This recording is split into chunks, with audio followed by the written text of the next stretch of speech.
Alright, so here you can see climber not completed, but getting close to completion. You'll see that there's a lot of places that I still need to sand. I need to bring these places down to a cleaner surface, such as her hair and parts of her leg down here behind her shin and so on.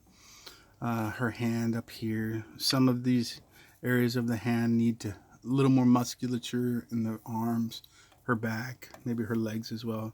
Some small muscular, folds and bumps to accentuate the muscles. The hair needs a little bit more sanding to bring out some of these rough edges here. The fingers need to be drawn back slightly more so that I can make them look a little more feminine, but not too much because she's a pretty strong, powerful woman. So I want to have a small, delicate balance in there, so I'll have to deal with that. But for the most part, this is, another day's work. As for the shadowing process, that is, well, that's a trial and error, like is with most of the work I do. But in this particular case, I find it a little more difficult because, number one, you're aware of the extra pieces of wood I had to put in to fix some of my mistakes. So I'm trying to cover those lines, but I don't think that's possible. And the reason for that is that climbers don't generally climb at night because it's deadly. So this is a bright day, and if it's a bright day and she's in the bright day, then the sun is coming down from above.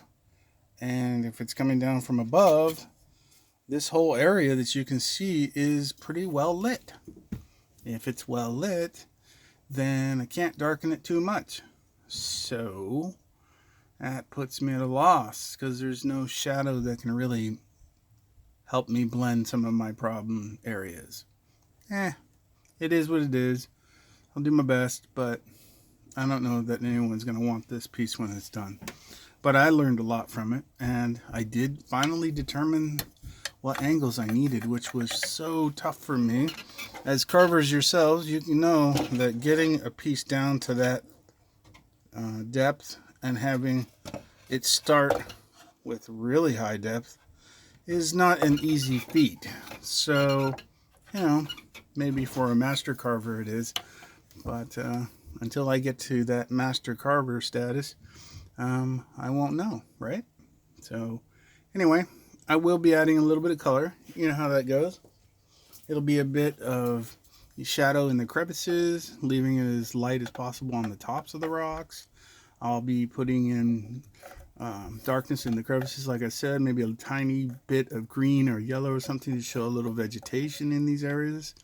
I'll put darkness in all the crevices and blend it out to match the color of the wood out here. Try to put it in the back cuts and a little bit of darkness. So, you know how it goes. I'll sand this down a little bit here and get it all nice and clean so that when I put in darkness in here, it doesn't just, stick out like a sore thumb. But for the most part, I think I'll probably start the shadowing process tomorrow or Wednesday at the latest. And then we'll see how badly I can mess this up.